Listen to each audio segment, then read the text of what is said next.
हमारी जो stock exchange है कभी तो बड़ी मनफी होती थी, लेकिन आजकल रोज नए नए रिकॉर्ड्स बना रही है। आपके ख्याल में कितना पॉजिटिव है ये, खास तौर पर जो बैरूनी मुमालिक से आने वाले सरमाकार हैं उनके एतमाद को बहाल करने के लिए? बहुत शुक्रिया। अस्सलाम वालेकुम सना, मुझे प्रोग्राम में लेने के लिए। देखें, दो डेवलपमेंट्स ऐसी हुई हैं जिसकी वजह से जो है थोड़ा सा जो कॉन्फिडेंस है वो बहाल हुआ है। एक तो आपने बिल्कुल सही कहा कि आईएमएफ का ऑन बोर्ड आना एक बड़े प्रोग्राम के लिए ऑफकोर्स ये जो है एक कॉन्फिडेंस जो है इसने दिया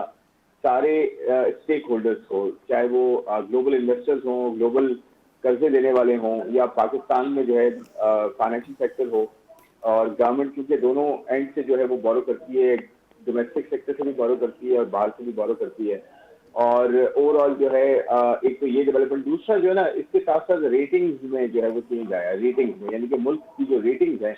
पाकिस्तान की, वो थोड़ी सी इम्प्रूव हुई। और उसमें जो फिच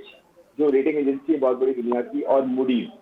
ये क्या करती हैं कि ये डिफरेंट ममालिक की इस तरह की रेटिंग्स करती हैं कि ये जो ममालिक हैं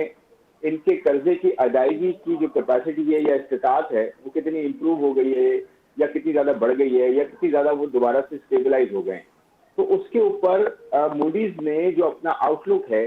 यानी कि आने वाले 6 महीने, साल या 2 साल, उन्होंने कहा कि अब वो पॉजिटिव हो गया है। पहले स्टेबल था, उससे पॉजिटिव कर दिया, यानी कि आगे और मजीद अच्छी डेवलपमेंट हो सकती है अगर इसी तरह ट्रैक पे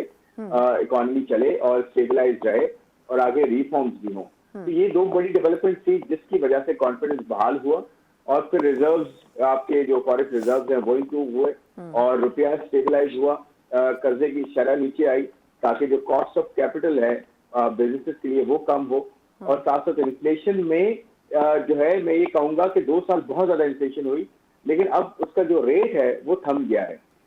नीचे नहीं आया बहुत ज्यादा, जो कि आना चाहिए आने वाले दिनों में, आने वाले महीनों में, सालों में, बट वो थम गया है। अब उस रफ्तार से महंगाई नहीं बढ़ रही जो कि पिछले 2 सालों से बढ़ी। तो ये कुछ ऐसे अशारिये हैं जिसकी वजह से कॉन्फिडेंस आया है, इनिशियल कॉन्फिडेंस आया। ये कहें कि हम दोबारा पटड़ी पर चढ़ गए, लेकिन सना बहुत आगे जाना है, बहुत दूर जाना है, बहुत सारी चीजें करनी होंगी जिससे जो है वो बेहतरी आनी चाहिए। मेरे ख्याल में बहुत रूम अभी। खुरम, ये भी बताइएगा कि रुपए की डीवैल्यूएशन में कुछ कमी हुई है, फॉरेन रिजर्व्स हमारे बड़े हैं, फॉरेन रेमिटेंसेस में इजाफा हुआ है, फिर उसके बाद ये भी कि जो ये सब कुछ हो रहा है वो सिर्फ ये जो रेटिंग्स की आपने बात की है, रेटिंग्स की वजह से इसमें इजाफा हो रहा है इन चीज़ों में, या फिर आपके ख्याल में हुकूमत ने कुछ और भी मेजर्स लिए हैं? देखिए, गवर्नमेंट ने बजट दिया, आपको याद होगा जून में जो बजट आया उसमें काफी सारे जो है टैक्सेस लगाए गए, और उसमें सैलरीड क्लास को भी जो है वो टैक्सेस उन पर भी लगाए गए, मतलब बढ़ाए गए। और उसके साथ साथ आपको पता है कॉर्पोरेट सेक्टर जो फॉर्मल सेक्टर है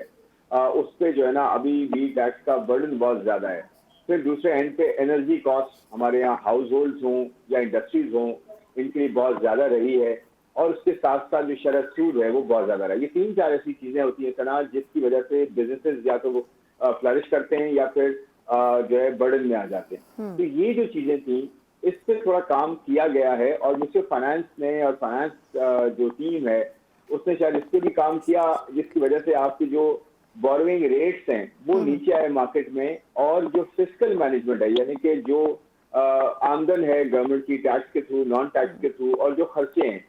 इनको थोड़ा बैलेंस किया गया है। चाहे वो टैक्सेस नए नहीं लगे, एग्जिस्टिंग पे टैक्स हुआ, लेकिन अपने खर्चों को और टैक्सेस को ऐसे मैनेज किया गया है। खासकर एक क्वार्टर जो अभी गुजरा है, सितंबर एंड हुआ है, इसमें सरप्लस आया है जो काफी सालों बाद रिकॉर्ड किया गया है, यानी कि खर्चे पहली मर्तबा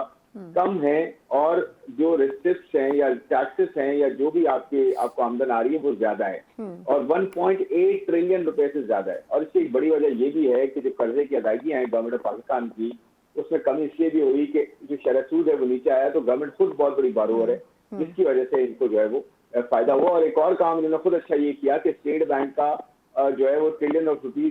रुपीज का प्रॉफिट आया, उसके थ्रू इन्होंने अपने जो महंगे कर्जे थे वो कुछ उतार दिए। तो ये अच्छी डेवलपमेंट है कुछ, और उसके साथ साथ आईएमएफ का कॉन्फिडेंस बहाल हुआ,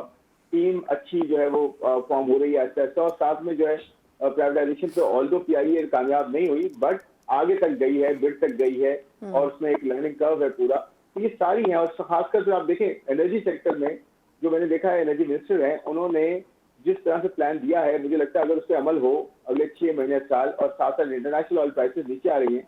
तो ये सब मिल मिला के आपकी एनर्जी कॉस्ट को नीचे कर सकता है। आपकी यहाँ शेयर ऑलरेडी नीचे आ रही है, फिस्कल मैनेजमेंट आस्ते आस्ते बेहतर होती रहे, और साथ साथ जो बड़े इश्यूज हैं, सोशल इंडिकेटर्स, एजुकेशन है, हेल्थ है, पॉपुलेशन ग्रोथ है, और बड़े क्लाइमेट के इश्यूज हैं, ये प्रोविंसेस जो हैं इसको टेकअप करें, जो उनकी रिस्पॉन्सिबिलिटी है। देखिए, जो मिलके चलेंगे ना, अगर फेडरल और प्रोविंसेस साथ मिलकर अगर एफर्ट करेंगे, तो कोई ऐसी शक की बात नहीं है सना कि हम दोबारा पटरी पे चलें और एक अच्छी कॉम हो रहे हैं और एक अच्छी ग्रोथ जो है दिखा सकते हैं।